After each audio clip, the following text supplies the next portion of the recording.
সমস্যা থেকে অতি শীঘ্রই কিন্তু বেরিয়ে আসতে চলেছেন।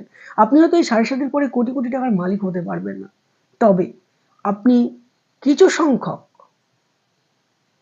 ঝামেলা, কষ্ট, প্রিয় বন্ধুর সাথে ঝামেলা, প্রিয় বন্ধু আপনাকে সন্দেহ করছে বা বিনা কারণে আপনাকে ফাঁসিয়ে দিয়েছে, সেগুলো আপনি ধীরে, ধীরে, ধীরে, ধীরে দেখতে পারবেন। প্রত্যেকে ভালো থাকুন। চেষ্টা করবেন দর্শক বন্ধু, শনি যখন ৭.৫ চলুক বা আপনার মকর রাশি, আপনার রাশির মালিক কিন্তু শনি মহারাজ।